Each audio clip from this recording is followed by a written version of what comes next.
What do Falcons do? We rise up. Welcome to Rise Up Reactions, the show where we talk all things Falcons, NFL, Georgia sports, and in general, the sports news of the day.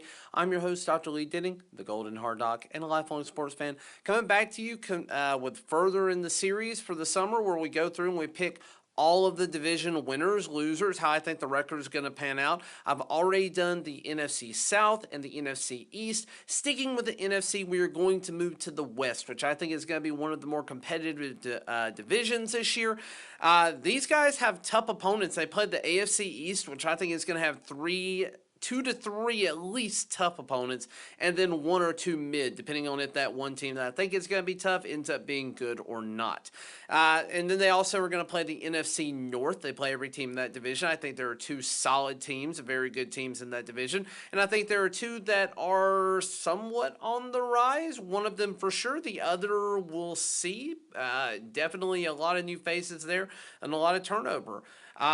And then they all will play one AFC West opponent based on where they finished last year. And as always, they play the other division opponents, like they'll play the NFC South and they'll play the NFC East. Opponents that finished in the same spot that they did last year. So without further ado, let's jump into this. We have the Arizona Cardinals starting us out. Now their 2023 record was 4-13. They were a bad football team for the first half of the season where they didn't have good quarterback leadership. They were basically 0-11 until they got the Falcons and found a way to get their first win of the season or second one, whatever it was. It was ugly. It was a bad team. Cliff Kingsbury got fired. He ended up finding his way to the offensive coordinator position in Washington and really didn't click well with Kyler Murray, didn't bring out the best in him. So we'll see what they have. They still do have Kyler Murray on the team, which is going to be a big help to him. They have him under contract, and he did show some incredible improvement towards the end of last year. Showed that they could be a competitive team. They didn't change any of their coaching staff. They brought on guys like Jonah Williams at offensive tackle, traded for Desmond Ridder. I don't know if that's great for him, having watched Desmond Ridder play an entire season of football. They brought on Mac Wilson at linebacker, Justin Jones, defensive tackle, and then Sharon Murphy-Bunting as a corner. Notable losses include Hollywood Brown and Rondale Moore in the receiving corps, DJ Humphries, and Antonio Hamilton. Really didn't lose a ton, though, but there wasn't a lot of talent to lose anyway. But then their draft was great. They ended up getting Marvin Harrison Jr., who's probably going to be the best rookie wide receiver this year by virtue of the fact there's nobody to throw the ball to for Kyler other than whatever tight end, I can't remember his name that they have. And then they also got Darius Robinson at edge, Max Melton at corner, Trey Benson as the running back, Isaiah Adams, offensive tackle in the third round, and Tip Bryman as a tight end to backup, as a backup tight end, blocking tight end, and Elijah Jones at corner. And then they had about, let's see here, 1, 2, 3, 4. They had 5 additional picks. We'll see how those pan out. They have a tough schedule this year, though. Some of their tougher games are going to include opening at the frickin' Bills, and then they have to go to Green Bay.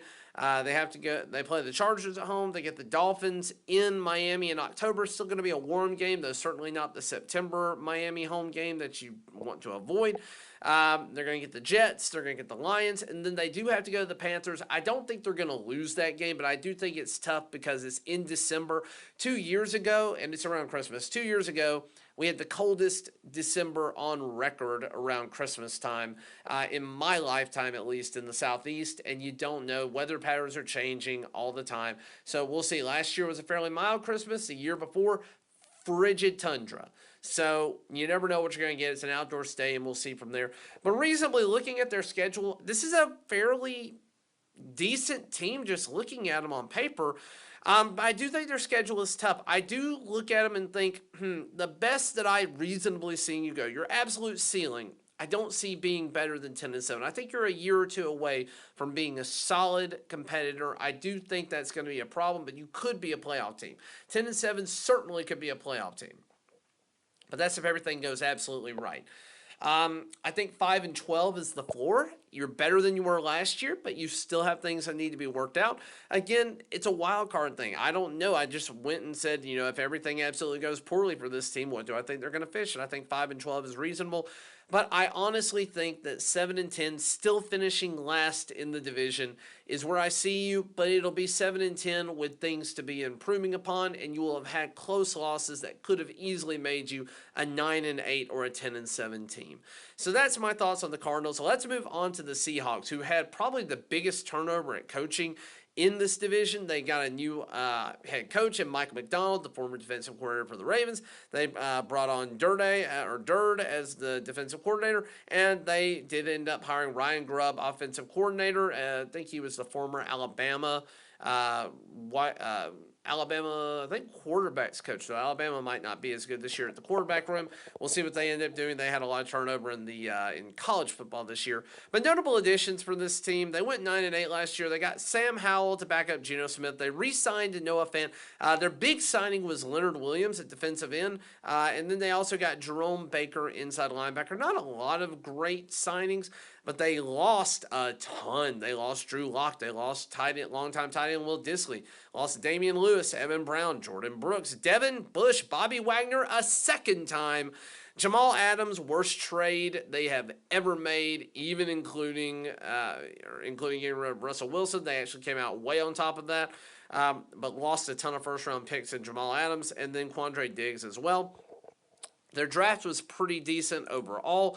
They ended up with a fair amount of picks. They got Byron Murphy just by the fact that he fell to them at 16, second defensive player taken off the board. Didn't have a second-round pick. Ended up taking a guard in Christian Hayes out of UConn.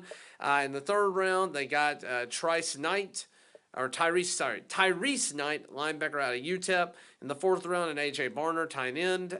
In the fourth round, they got a few more picks that might end up being something. DJ James as a corner for Auburn in the sixth round seems like a little bit of a steal. So we'll see what they end up doing there. But then they also go, I didn't realize they got Nehemiah Pritchett also out of Auburn. So I got the Auburn secondary coming to them. So it's going to be a rookie secondary for the most part. So we'll see how that works out for them. But I do like DJ James a little bit better there. Moving on, we'll see. They have several tough games here. They do open with the Broncos at home. They have to go to the Patriots. Again, I don't think these are necessarily games they're going to lose. I just say they're not going to be the easiest games in the world. They get the Dolphins in September, but not in Miami. They do get them in Seattle, which will help them.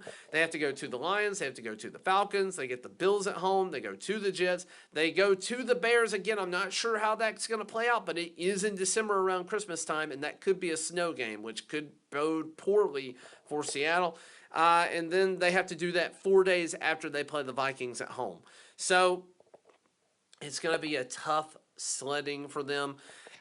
Looking reasonably at their schedule, though, they still do have a lot of the same players coming back. I think reasonably they could be 11-6 as a ceiling. I could see this team being very competitive, but they're a complete wild card. On the opposite end of that, they could be 6-11 at their lowest. And I do have them finishing a little bit worse than last year at 8-9 with new coaching, with a lot of uncertainty, with a tough schedule. I think they're going to be competitive, and I do think that they could easily get to that 11-6 if things go their way. But I think 8-9 is a comfortable spot to put them at for what I think they're going to finish, and I think that's respectable for this year with the Seahawks. Again, similar situation to the Cardinals. Year or so out from being super competitive, and it really depends on what this coaching staff ends up being for you. Then you get the LA Rams, who had a ton of addition. They had a ton of subtraction. So I don't know what this team is going to be. They lose Raheem Morris as their defensive coordinator and hire from within. With Shula, I think his name's Shula, as defensive coordinator. They lose Jimmy Lake as the secondary coach, and they lose Zach Robinson, the quarterback whisperer, as their quarterbacks coach. They did bring on guys like Jimmy G to back up Matthew Stafford. You get Jonah Jackson and Darius Williams. You get Tre'Davious White. Kevin Dotson they re-signed, and then they also got Cameron Curl at safety from free agency. They lost Aaron Donald, which is going to be huge for this team. It means I don't know what this team is going to be on defense going forward. But they lose Aaron Donald to retirement. They lose Jordan Fuller. Carson Wentz didn't really play much last year. I think he played one game for him last year and played well, but then you end up with Stafford back. Brian Allen, Coleman Shelter, and Akello Witherspoon, all of those guys are gone, but their draft, this is the first year since 2016, I think it was, 2016, 2017, the Rams have had a first-round pick, and they took a guy that Falcons faithful thought might be a back-end pick for the Falcons, but obviously we know how that went, but they took Jared Verse, a guy who just fell to them in the first round. They took Braden Fisk at defensive tackle from Florida State early in the second, Blake Corum at running back, and then they took Cameron Kitchens at safety. And then they had a bunch of 5th, 6th, 7th round picks that we'll see if any of them end up panning out. Though certainly their late round picks panned out for them last year. This is a team that I think will be competitive, but they do have tough opponents. They have to go to the Lions to open the season. They go to the Bears in week 4. They get the Raiders. They get the Dolphins. They have to go to the Patriots. They go to the Saints, which is a tough environment. They get the Eagles at home, the Bills at home. They go to the Jets in December, which I think will be a tough game for them. Again, I think that's around that Christmas time, I believe. Yep, Christmas, week of Christmas game. This is a team that I still think is going to be competitive. You still have Cooper Kupp. You still have Kyron Williams. You still have Puka Nacua and Matthew Stafford. Their offense should be very high-flying, and I think that they'll be solid overall with their with Sean McVay at the helm. So because of that, I do have their ceiling at 11-6. I have their floor at 7-10. I think they're going to finish a little bit worse than they did last year just because I think some things are not going to go their way on the defensive side of the ball, but they certainly can keep pace on offense. Went 10-7 last year. They're going to go 9-8 this year and possibly sneak into the playoffs. I'm going to wait and see how this all shakes out by the end of the season, but they are a possible seventh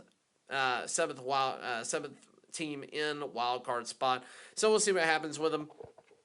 But I do have them finishing at 9-8, second in the division. And finally, it's this team's division to lose until proven otherwise. San Francisco 49ers finished 12-5 last year. They did fire their defensive coordinator, Steve Wilks, which I think was a poor decision after 2 days after losing the Super Bowl to the Chiefs. And then they also hired Nick Sorensen to replace him at defensive coordinator. So we'll see, kind of an improving guy, but we'll see what happens there. They lose Colton Mekovitz at offensive tackle. They re-signed Colton Mekovitz at offensive tackle. Re-signed Leonard Floyd at edge. They signed Devondre Campbell, and they get George Oden as well. They did have a lot of notable subtractions to the team as well, though. They lose Ray McLeod and Charlie Warner, both to the Falcons. Cleveland Farrell, you don't really know there. He was solid for him, but we'll see how he does at another team. Randy Gregory, Chase Young. You're losing a lot of edge rushers here, so we'll see what happens with them. Javon Kinlaw and then Isaiah Oliver as well. Isaiah Oliver really didn't have a huge role for him, but, former Falcon, I got to mention him there. Their draft was pretty decent overall. I think a lot of people were surprised that they ended up taking Ricky Pearsall back into the first round. But still a solid pick. They didn't really have to trade a ton in this draft. They ended up getting Renardo Green at corner in the second round. Dominic Puni, I'm not sure. Offensive tackle out of Kansas. I'm not going to lie, I didn't watch a lot of Kansas football this past year. And then you've got Mustafa out of Wake Forest at safety, and then Isaac Garindo at running back out of Louisville, and Jacob Cohen, wide receiver out of Arizona in the fourth round. They had a couple of 6th and 7th round picks, but otherwise nothing really remarkable there. Some of their tough opponents, they get all the same opponents that we've talked about so far, but I think they have a very tough stretch that's going to define their season. Week 7, 8, they get a bye week 9, and then week 10. Week 7, they play the Chiefs at home. Cowboys, week 8 at home. They get a bye week, then they have to go to Tampa Bay. So you're playing division winners or previous year's division winners back-to-back, bye week back.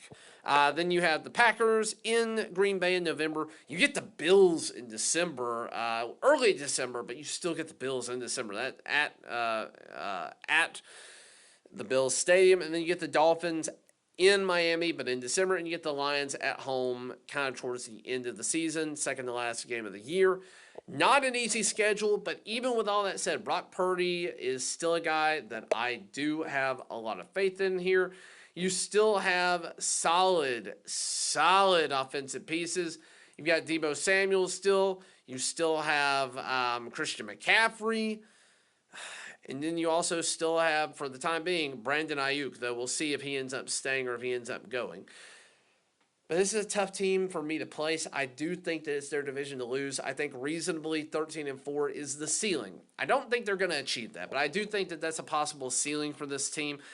I think 10-7 with a winning record, still making the playoffs, is the worst case scenario for them, unless just absolutely everybody gets hurt. If everybody gets hurt, it's all bets off. I'm going with the knowledge that I think their team is going to be complete through the season. And I'm doing that for all of these teams, in case you're wondering. I'm not planning on injuries happening, but they will inevitably happen. I do think they finished slightly worse than last year and finished 11-6. But that's what I got for you. Thank you for watching, liking, sharing, and subscribing. Just to recap, I have the the 49ers winning the division at 11-6. I have the Rams second 9-8, the Seattle Seahawks 8-9, and the Arizona Cardinals rising to 7-10, but still missing out on playoffs and not quite being the best, not quite being super competitive. But we'll see what happens. Thank you for all of your support, and as always, rise up.